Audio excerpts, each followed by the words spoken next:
Hi, I'm Leah, owner and creator of My Bird's Eye View LLC. I am here with a husband-wife duo who started a business a year ago. And this is so exciting because they are really just a year into their business of creating glasswork, and they have come so far. So we're here to talk all about their journey of starting and creating their business, the things that they've learned along the way, things that they regret, and all of the things that it takes to really start a business and start selling your work in the first year.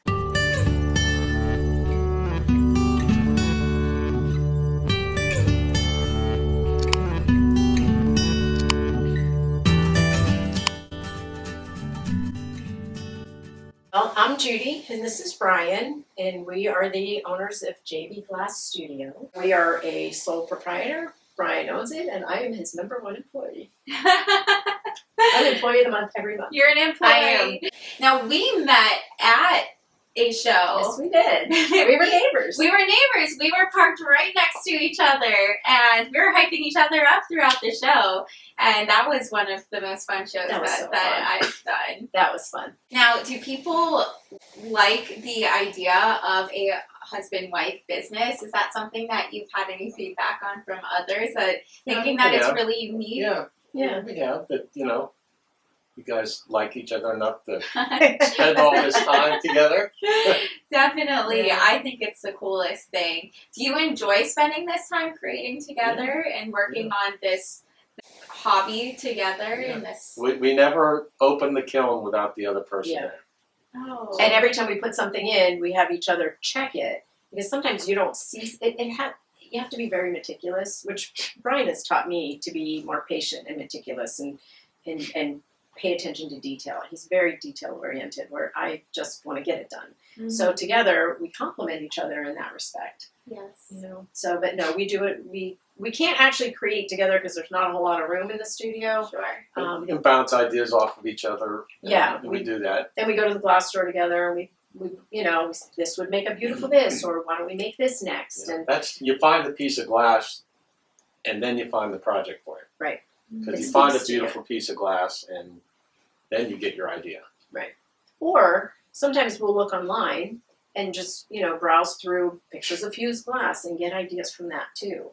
Mm-hmm. So, wow. Do you ever disagree on different glasswork in the creative process? Yeah. I mean, there's a lot of times she says, I don't want to bring that to a show, and I bring it anyway, and it sells. Yeah. And she says, I never thought that would sell. Or he'll put something out and I'll take it off, and he'll put it out and I'll take it off. And then things we think will sell don't. So, I mean, you just never know what somebody's going to want. 100%. What's one person's trash is another's treasure. I started about 4 years ago, shortly after I retired, and always was interested in glass, particularly stained glass, just from looking at it from within churches and stuff, and always wanted to learn about it, so I took some classes and did a project and brought Judy in. Yep, and then I went with Brian to the studio to pick up something that he had made, and I saw some fused glass pieces that I thought were gorgeous, and I thought, I want to learn how to do that. And it just got out of control. We started making so many things, and we both fell in love with it. I took a fusing class, and then Brian decided to join me in a different fusing class, and we started taking different classes and making some beautiful pieces, and we would put them on our dining room table, and our dining room table got full of beautiful glass pieces, and people would say, what are you going to do with those? And then finally one day we said we should sell them, and that's how our business got started. We would give them to people, like, just take it, because we didn't know what to do with all of them. That's usually what people do when they start out creating. They just give things away because you have so much inventory. Yeah. Kilns are expensive. At what point did you think that buying a kiln was going to be right for you? I didn't think about it. I just went and did it. Did you do a lot of research on kilns beforehand? I looked at a few online, and then I went to a store and I started looking around, and they started telling me all about these kilns. And she came home with a whole car full of it was a glass spur of the and kiln. moment. It was definitely an impulse. I said, I'm going to look at them. She came home, and I said, well, I guess we're in the glass business. Yeah, I said, I need you to unpack the cart.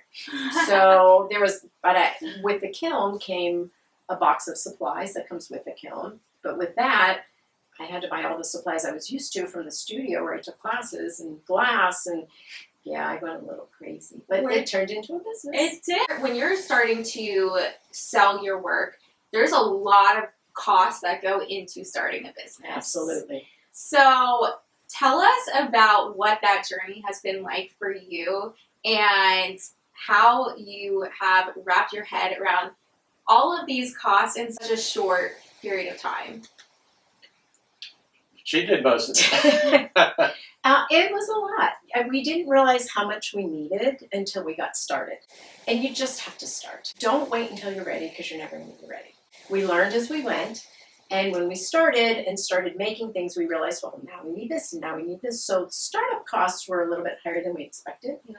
But once we start selling, and once we started selling at shows, you know, you make back your investment. So the first year was a bit expensive with supplies and setting up the studio. Insurance. Tell us about these supplies and insurance and all of those costs that you didn't know existed that you had to figure out. Oh, we figured the whole thing out pretty much on our own. I bought a book that said how to start a business in glass, but I didn't understand it until I actually did it. Oh. So with taxes and with EIN numbers and with tax exempt status and with even just taking payments was all new. Square reader, Yes. Banks have different kinds of readers. So we had to learn as we went. We had to open a business account, and there are fees affiliated with that, and quarterly taxes, and there's a lot to learn, and there's a lot of investment involved that we weren't aware of, but you learn as you go. Yes, you certainly do. Now, you do shows, and there are even more costs associated with selling at shows. Yes. So the costs for that include the application fee, the fee for the booth to actually be at a show, and from what I'm learning so far, they're all very different. They are. Depending on the show. We had to buy tables to set up. We had to buy a tent for outdoor shows. We had to buy tablecloths. We got our logo put on a table runner. We were actually gifted glass shelving from another vendor who didn't need them anymore and wanted to pay it forward and help a new vendor. And it is a beautiful shelving Yes. unit. So hopefully someday we'll be able to pay it forward to help somebody else get started as well. That's incredible. Are you ever afraid? Are you ever nervous about any of this not working out? No, it's been more of It's something we like passion to do project. together. Yeah. We didn't start it to make money. Right. We're lucky we don't need it to put food on the table. This is more Yes. of an enjoyable Yes. hobby for us. Yes. And it's a great retirement project for Brian, and it's a good side business for me to, it's just good to do creative things. Yes, and that is what this channel is all about. It is all about side businesses and making some money off of your hobby when it's not your full-time job. A lot of people do this on the side. It's their passion. It's their creative project. That's what this is all about. I read a quote when we started that I actually wrote down, and it said, "Don't be afraid to fail at something new." So you don't want to not do it because you're afraid of failing. You got to give it a try, see what happens, and keep going. And that's what we did. Let's talk about marketing. Our marketing to date now is primarily, we have an Instagram at JB Glass Studio. We have a website, which is jbglassstudio.com. That Business cards. Yeah, that was a free website, so we didn't have an investment there. What platform do you have your Wix? Wix. Okay. Yeah. We have business cards that we give out to everybody and anybody. So that's pretty much our marketing. But we get our name out there. We do lots of vendor shows. We're going to be in a gallery in New Jersey. An art gallery asked for 12 of our pieces. So that's How going to did you happen. get started with that? That's so cool. My sister was in New Jersey, went into a gallery and promoted our business, and the gallery owner looked at our website and said, "I want 12 of your pieces." Oh, so my we're goodness. going to drive them down in 2 weeks, and we're going to be set up in an art gallery. Oh my goodness. So it's word of mouth. It's just people promoting your business and talking about it. That's amazing. We actually had our house painted, and four painters came to the house to paint inside the house, and 3 of them walked out with pieces. And this was before we had our business. That's what kind of got us thinking, we could probably really sell these. Did you give those No, out, they- or did they they bought bought it? How did you decide to price your work? I don't even know then. I felt bad asking for anything because we didn't really have a business. But now we've learned through watching others and talking to other vendors and people that do glass is we take the cost of our supplies, the cost of the glass, the cost of Molds, molds, the kiln time. and the supplies that are involved with it. So we take basically the cost of our supplies and we triple that. And that's where we get our baseline price. Okay. Now, a lot of people take the cost of their supplies and triple it for those who don't know yet. So you take the cost of the actual glass, Mm-hmm. and then you also factor in the cost of the molds and everything else. Kiln Your time, Yes. too. You- Time every- is huge. Almost every piece spends 3 days in the kiln. 3 full days. There are other ways to price it that I've learned online through glass places, but one of the math equations that they used said, how many hours did it take you to make this, and how much do you want to be paid per hour? Which personally I didn't think was very fair because we're new and it takes me a lot longer to do it because I'm very meticulous and I want to make sure I don't make a mistake and I'm not as efficient as I might be in 5 years. So I didn't want to charge for the hours because it takes me a lot longer Mhm. than it might take Brian, and I didn't think that was fair. So we do just a baseline, what is the price of the glass, and then we triple it, which takes into account everything else that we use. Now, if you're comfortable saying, have you made money? Well, it depends how you're asking. So with all of our initial investment to date, no, we've not made money, but we do make money at each show. We do have sales, and it's getting better and better as we go. Yes. But the initial, a kiln is expensive and supplies are expensive. So for our first year, no, we're not in the black, but we hope to be as we move forward because we don't have as many out-of-pocket expenses. We have our tables, we have our tent, we have our molds. The only thing we really need now to make things is glass. And, each piece needs its own glass, but we have, I would say, 90% of what we need to make the things that we make. If I was looking to start a glass business, what would you say to me? What would be the process of starting that glass business? The things to do first, the things to not worry about, what I shouldn't do?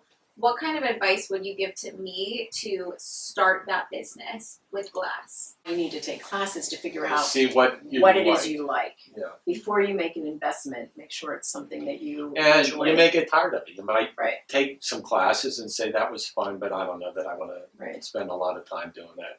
The other thing we did is we bought a lot of books online. There are ebooks all about how to make glass. We bought Videos. tons of videos. We watch videos on YouTube all the time from glass artists. There are certain artists that we watch more than others.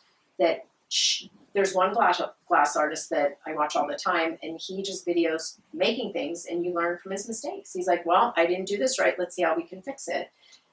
So that's how we got started. Before you make an investment, because it's a big investment, make sure it's something you love to do. But mistakes, I think our mistakes more detailed mistakes with the pieces that we made, Right. and we learn from that. Yeah, it's detailed. Just detail oriented. The kiln was too hot, and this happened, or it wasn't hot enough, and this happened. And I didn't use the right paper underneath because you have to use Yeah. a separator on the shelf, or the shelf wasn't cleaned properly, or the mold didn't have enough separator on it. Like there's different types of things you put on it so the glass doesn't stick to it. And maybe I didn't have enough. some On of one those of them. some of those mistakes you can actually fix. Right. One, I broke the whole mold because I didn't use the separator. You have to, on this one specific mold on the koi, you have to use the separator every time, and I didn't know that. So the third time we used it, the whole mold broke because I didn't. So, things like that are cost, extra for a mistake. But business-wise, starting the business, I would say one of the important things to do is talk to your accountant, because we didn't know how to set up. There's different, there's an LLC, there's sole proprietor, there's a partnership. I didn't understand any of that because I'm not in business. So she set us up based on where we are in life and our positions with him being retired and me still working. What was the best financial decision for us based on our business? You have a lot of materials to make all of these pieces. How do you keep track of all of that? How do you keep track of that inventory? Well, we have it set out, and I keep every receipt from everything that we buy, and I know what's empty, what's full. We keep it in the same place so we can see when our inventory gets low. With our completed pieces, I have a spreadsheet of each piece that we make, when it sells, how much it's sold for, how many we have on hand. And actually how it was made, the firing schedule. Yes, I have another. For every piece. I have notes on every piece we've put in the kiln so that we can reproduce it or learn from our mistakes, you know, what didn't work. Because with firing glass, each piece might have a different firing schedule, and you set the kiln based on what you want to fire. Or each piece of glass. Exactly. Each type of glass can have a different firing schedule. Right. So I write down every single thing that we make and every schedule that we used, every piece of glass that we used, and I write down if it worked, if it didn't, and notes about what I might do differently. At first I thought, oh, I'll remember, but you don't. You need to keep notes on everything. Do you go back and look at these Absolutely. notes? This is our glass studio. Show us around. Well, welcome. Thank you. This is our work table where we cut the glass and put it all together. These are some of our supplies. So what we have up here is glass frit, which is like powdered glass or little chopped up glass, and we have all different colors, all different kinds. Always have Band-Aids in a glass studio. Need those every day. We have all different supplies. We have jewelry supplies. We have different types of glass. We have our extra glass. When you cut a sheet of glass, you always have a little bit left over, but you never waste it. It's separated into different types. We always have measuring because you want to make sure you're precise. This is our notebook, and I keep track of every single thing that we make, and like a cookbook. What glass we use and what schedules we use in the kiln, because there's different temperatures, there's different times. We have other supplies over here. We have all kinds of books and different fusing schedules. Oh, and our grinders. So underneath the table, we store some stuff because it's a small area. And if you pull this out, there's different glass grinders. We have a big one and a smaller one. This is actually a really cool piece of glass. It's called French vanilla, and it reacts. So if we were to use this and put something blue, blue tends to react because of the sulfur copper combination, and you get a really cool reaction. Oh, so cool. Lots of different things to learn. So with glass, you can either use a handheld cutter, and what you would do is just score it. You can hear the score, and then you take running pliers and you put this line right on your score mark and squeeze. You make it look so easy. And then this, if you have a bigger piece or you have many pieces and you want to cut like 1/2-inch squares or 1/2-inch pieces, you would put it on the 1/2-inch mark. And then this is called a flying beetle bit is what it's called. And you just, and then you move it down. So you can do many at a time, but that's only straight cuts. And then you snip, snip. Wow. But if you have a pattern and you want to cut, let's say like a swirl, or a wavy line, you would take your handheld and you can go in and out and in and then, and you go from one edge to the other because that's the way glass runs, and you take it, and then that one didn't work so well, so you cut this part. Oh, wow. Your weight. This will measure the thickness of your glass because glass always wants to be 6 millimeters. 6 millimeters. So what does that mean? That it always wants to be 3 millimeters. So you would always use 2 layers because glass will pull in or spread out until it's 6 millimeters thick. So we always measure it just to be sure. This will measure how many millimeters your glass is. So this is 3 millimeters, and then you would need another piece. Most glass is 3 millimeters thick, but you have to make sure that you are making something 6 because, for instance, let me show you something. This is super cool. In here are dots. So when you put a single piece of glass on a shelf and take it very hot, it wants to be 6 millimeters, so it'll round up. This started as a square piece, but because it wants to be 6 millimeters, it turns into a dot. So it got thicker. And it became round. Mm-hmm. Glass always wants to be round and 6 millimeters. That's just the chemical makeup of glass. Very cool. So we did different sizes. And we have all, this is that sparkling glass that you like, Leah. Oh. It's hard to tell without the light shining on it real strong, but you know, and then there's iridized glass, dichroic glass, if you can see that's kind of sparkly. Wow. All different sizes. We have a couple different boxes because there's also different types of glass. There's something called a coefficient of expansion. So you have to keep the same glass with the same glass. So we have them separated and marked, which are 90, which are 90. This is called Murini. I don't make these, we buy them, but they're little pieces that are like, you can have flowers. Those are beautiful. Yeah, I have some cardinals. People love cardinals. Oh, yes. So you can see they turn into a little cardinal. I love the smiley faces. We have fruit. There's some strawberries and leaves. We have ladybugs. And you can get so many different things. These are paw prints, different color flowers.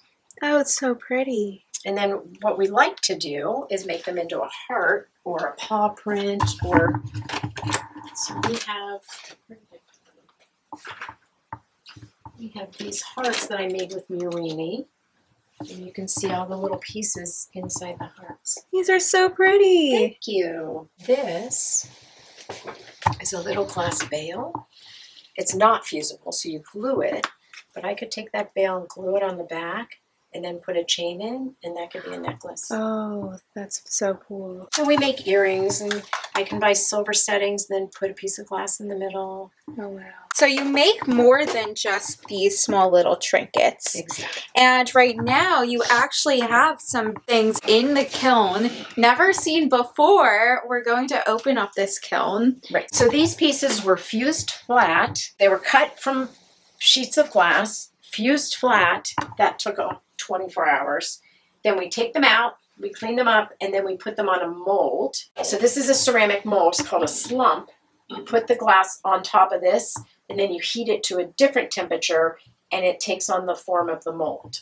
Now we're keeping our fingers crossed that this worked, because it doesn't always come out the way you plan. But if it doesn't, you never refuse to refuse. And we have a box of sadness underneath the table of our failures that are going to turn into something else someday when we figure out what to do. All right, you go ahead. Ready? Let's see what's in there. Ah. Okay, so these actually worked. This is all from the same sheet of glass, which we thought was just stunning. And it's beautiful. So this is the front side, and then this is the back side. Oh, that's so pretty. And then it all matches. So we're going to have a bowl and a dish and 2 sushi, like soy sauce cups. I have another piece I haven't done yet, but I cut into a shape to fit this mold, which will be the sushi tray. So this is the piece, which is 3 millimeters. This is clear, which is 3 millimeters. We'll put it together To increase the thickness. to make it 6 millimeters so it doesn't get distorted. It will fuse together. That'll take, about 24 hours. It will come out of the kiln kind of like this piece. This was a piece of vanilla and a piece of what's called petrified wood. I cut it to fit the mold, fused it flat, and then we'll put it on a mold and slump it. So this is the very beginning. Curved. And we have, 30 different molds, all different shapes and sizes. It turns into It could be like that. bowl. So we sourced this frame from Goodwill, Oh, wow. and it was $5. And it Thrifted. had a picture of a vase with flowers in it. And so I just got the idea to replicate the vase in glass. So this is all black powdered glass that's designed in a vase, and then these are all flowers that we made with freeze-infused forms. Gorgeous. So yeah, we like to go to Goodwill and find ideas for projects. I So, love a good thrift. That is simple, but, gorgeous. yeah. All right. Do you have any final thoughts, any final advice for the audience about starting a business in glass or just starting a small business off of your hobby? I think the most important is to take classes and make sure it's something that you love to do, because it's more of a passion than anything. And other than that, don't wait till you're ready. Just start and you'll learn as you go, because there's always something to learn. So don't wait till it's perfect, because it'll never be perfect. Just jump right in and give it a try. I love that. Now, if viewers want to find you, how can they? How can they find you? Well, they can find us on Instagram at JB Glass Studio, or on our website, which is jbglassstudio.com. I'm going to put that down below in the comments too, so you can go check out their work, support them if you want to. You can message us, you can email us, it's all there. All right, well, thank you so much for letting me interview you. I hope that this is helpful for you in learning all about the process of starting and building a business off of your hobby, specifically glass work. They have absolutely beautiful work. Thank you so much for having me. I'm so happy I was able to see your creative space and learn so much from you.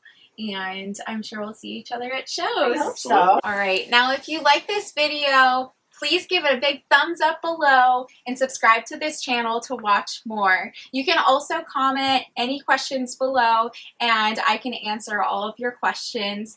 I hope to see you at the next video. Bye!